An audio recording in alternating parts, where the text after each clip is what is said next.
Buen día, mi nombre es Flor Daniela Peña Flores y soy del grupo de Anatomía 2, Grupo 2. El sistema cardiovascular, también llamado sistema circulatorio, es el conjunto de órganos y estructuras encargadas de transportar lo que es la sangre, los nutrientes, el oxígeno, las hormonas y otras sustancias esenciales a todas las células del cuerpo. Además, este recoge los desechos metabólicos como el dióxido de carbono para su eliminación. Su función principal es mantener la homeostasis y garantizar el buen funcionamiento de los órganos y tejidos. El sistema cardiovascular está conformado por, primero, el corazón, que recordemos es un órgano muscular y luego que actúa como bomba. Este se encarga de impulsar la sangre hacia los pulmones, circulación pulmonar, y hacia el resto del cuerpo, circulación sistémica. Tenemos también los vasos sanguíneos, en los cuales encontramos lo que son las arterias que llevan la sangre desde el corazón hacia los órganos y tejidos. Tenemos las venas que retornan la sangre desde los órganos hacia el corazón, y los capilares, que son vasos microscópicos donde se ocurre el intercambio de oxígeno, nutrientes y desechos entre la sangre y las células. Y de último tenemos la sangre, que es el tejido líquido que transporta oxígeno, dióxido de carbono, nutrientes. Además, pues está conformado por plasma, glóbulos rojos, plaquetas y glóbulos blancos. Con respecto a la ubicación del corazón, en el caso del equino, el corazón está ubicado entre la segunda y la sexta costilla. Está casi en el centro del pecho y el ápice queda al lado izquierdo a la altura del codo. Hablando del pubino, el corazón está ubicado entre la segunda y la sexta costilla. Se va más hacia el lado izquierdo porque el rumen ocupa mucho espacio a la derecha. Y ya hablando del canino, el corazón está ubicado entre la tercera y la sexta costilla.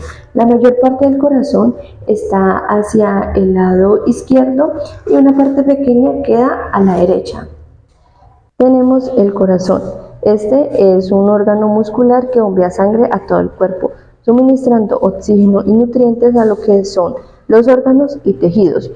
Este es un componente fundamental para el sistema cardiovascular y es muy importante para mantener la vida.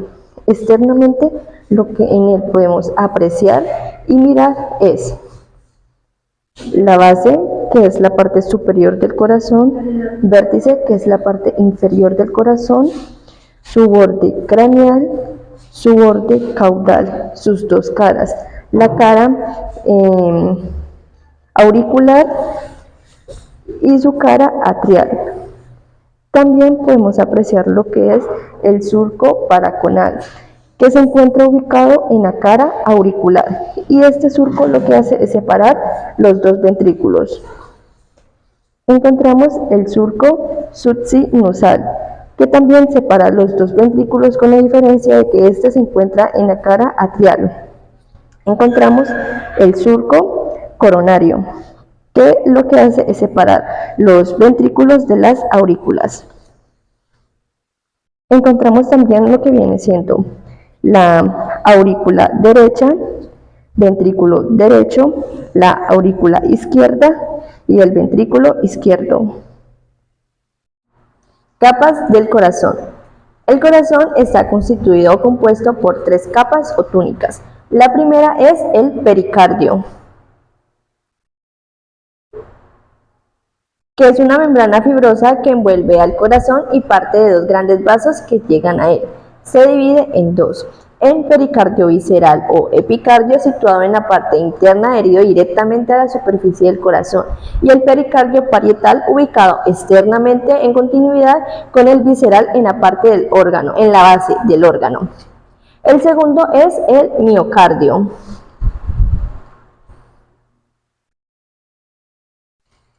Es la capa intermedia compuesta por músculo cardíaco de gran grosor.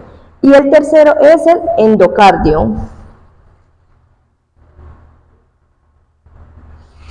que la constituye la capa más interna formada por tejido endotelial. Internamente en el corazón podemos encontrar las siguientes estructuras. Primero, 4 cavidades, que son el ventrículo derecho, ventrículo izquierdo, el atrio derecho, el atrio izquierdo.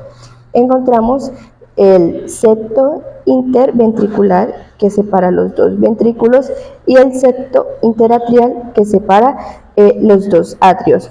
También encontramos el orificio atrioventricular derecho y el orificio atrioventricular izquierdo.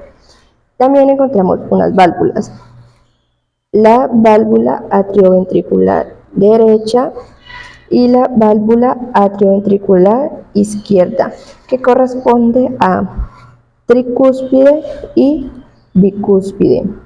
Y también encontramos la válvula semilunar aórtica y la válvula semilunar pulmonar.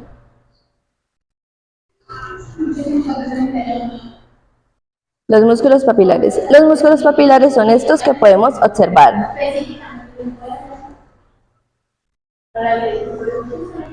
Estos son formaciones musculares que se encuentran en el interior de los ventrículos del corazón. Con respecto a su ubicación, estos se fijan en la pared interna ventricular y se conectan a las válvulas tricúspide y mitral a través de las cuerdas tendinosas. Ya hablando de su función, estos al contraerse estiran estas cuerdas y evitan que las válvulas se doblen hacia atrás, impidiendo el retorno de la sangre a las aurículas. Las cuerdas tendinosas. Las cuerdas tendinosas son estas que podemos apreciar.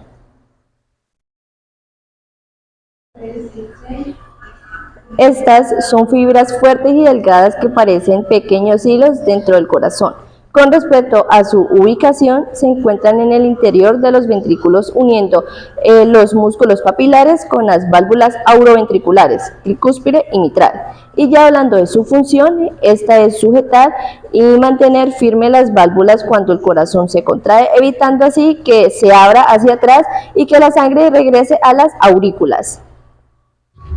Diferencias entre las arterias y las venas. Tenemos en primer lugar la dirección y la sangre. Por una parte, las arterias llevan sangre del corazón al cuerpo y por otra parte las venas traen la sangre del cuerpo al corazón. Tenemos también oxígeno. Las arterias tienen sangre rica en oxígeno y las venas sangre con poco oxígeno. Tenemos las paredes. Por una parte, las arterias tienen paredes gruesas, elásticas y resistentes porque la sangre sale del corazón con mucha presión. Y si no fueran, digamos, fuertes, se romperían. Y por otra parte, las venas tienen paredes más delgadas y planas porque la presión pues es baja. Tenemos las válvulas. Las arterias no tienen válvulas porque la presión del corazón es suficiente para empujar la sangre hacia adelante. Y por otra parte, las venas sí tienen válvulas en su interior y estas funcionan como puertas que solo permiten que la sangre vaya en una dirección, evitando que se regrese. Y tenemos la ubicación y visibilidad. Por una parte, las arterias van más profundas y protegidas y las venas van más superficiales. Túnicas de las arterias y las venas. Las túnicas son capas de tejido que componen las paredes de los vasos sanguíneos, incluyendo las arterias y las venas. En las arterias y las venas tenemos tres. La primera es la túnica íntima, que es la capa más interna de la pared del vaso sanguíneo, en contacto directo con la sangre.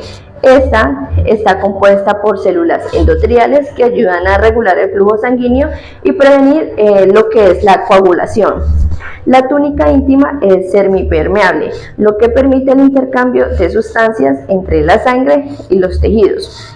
La segunda es la túnica media, que es la capa media de la pared del vaso sanguíneo, compuesta por lo que es músculo liso y tejido elástico. En las arterias esta capa es más gruesa y contiene más músculo liso y tejido elástico que en las venas, lo que les permite soportar la presión alta de la sangre. La túnica media en las arterias también contiene fibras elásticas que les permite estirarse y contraerse con la presión sanguínea. Y la tercera es la túnica adventicia, que es la capa más externa de la pared del vaso sanguíneo, compuesta por lo que es tejido conectivo que une el vaso sanguíneo a los tejidos circundantes. Esta túnica, la advencia, también contiene fibras de colágeno que proporcionan soporte estructural al vaso sanguíneo. Las arterias coronarias. Las arterias coronarias son estas que podemos apreciar, que son las que irrigan la superficie del corazón. Estas son vasos que llevan sangre rica en oxígeno y nutrientes al corazón para que el miocardio pueda funcionar correctamente, ya que nos alimenta la sangre que circula por sus cavidades. Con respecto a esta, se divide en dos: coronaria derecha e izquierda. Por una parte, la derecha irriga la aurícula derecha, parte del ventrículo derecho y zonas del sistema de conducción. Por otra parte, la coronaria izquierda se divide en descendente anterior y circunfleja, irrigando la mayor parte del ventrículo izquierdo, el tabique interventricular y parte de la aurícula izquierda. Las venas cavas. Las venas cavas son estas que podemos apreciar aquí. Caudal craneal. Estas son las encargadas de recoger la sangre oxígeno de todo el cuerpo y llevarla al corazón. Por una parte, la vena cava craneal transporta la sangre venosa que viene de la cabeza, cuello, tórax y miembros anteriores. Y por otra parte, la vena cava caudal conduce la sangre proveniente del abdomen, la pelvis y los miembros posteriores. Las dos, ambas desembocan en la aurícula derecha, donde la sangre se acumula antes de pasar por el ventrículo derecho y luego ser enviada a los pulmones para oxigenarse. Las venas pulmonares. Las venas pulmonares son estas que podemos apreciar.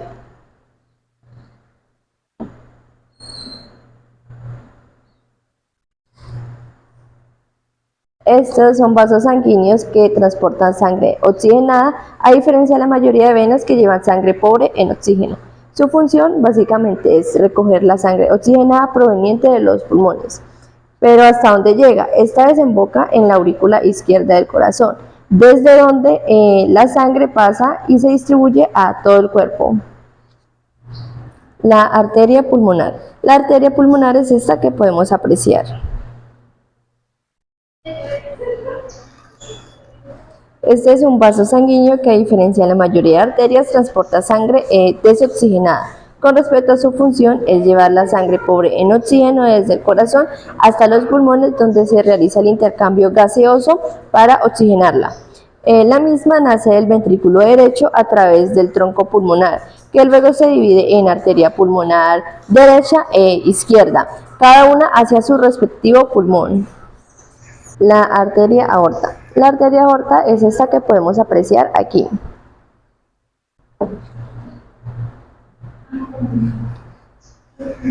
Este es el vaso sanguíneo más grande y principal del cuerpo. Con respecto a su función, su misión básicamente es transportar la sangre oxigenada desde el corazón hacia todo el organismo, distribuyéndola a través de sus diferentes ramas.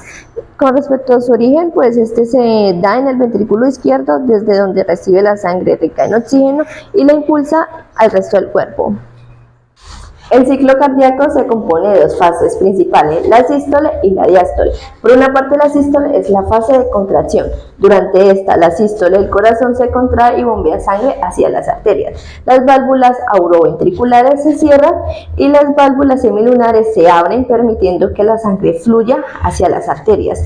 La sístole es responsable de la presión arterial sistólica, que es la presión máxima en las arterias. Por otra parte, la diástole es la fase de relajación. Durante esta, la diástole, el corazón se relaja y se llena de sangre. Las válvulas auroventriculares se abren y las válvulas semilunares se cierran, permitiendo que la sangre fluya desde las aurículas hacia los ventrículos. La diástole es responsable de la presión arterial diastólica, que es la presión mínima en las arterias. En fin, el ciclo cardíaco se repite constantemente con el corazón. Circulación pulmonar. Todo inicia en el ventrículo derecho, donde la sangre desoxigenada pasa a través de la válvula semilunar pulmonar y se dirige hacia los pulmones a través de la arteria pulmonar. Ya en los pulmones ocurre un intercambio gaseoso donde la sangre desoxigenada pasa a ser oxigenada. Esta sangre oxigenada pasa a través de la vena pulmonar hasta llegar al atrio izquierdo. Circulación general. Todo inicia en el ventrículo izquierdo, donde la sangre oxigenada pasa a través de la válvula semilunar aórtica. Esta sangre viaja a través de la arteria aorta para que la misma se pueda distribuir en todo el organismo. Hecho esto, la sangre regresa, pero como sangre desoxigenada, a través de las venas cavas craneal y caudal, hasta llegar al atrio derecho.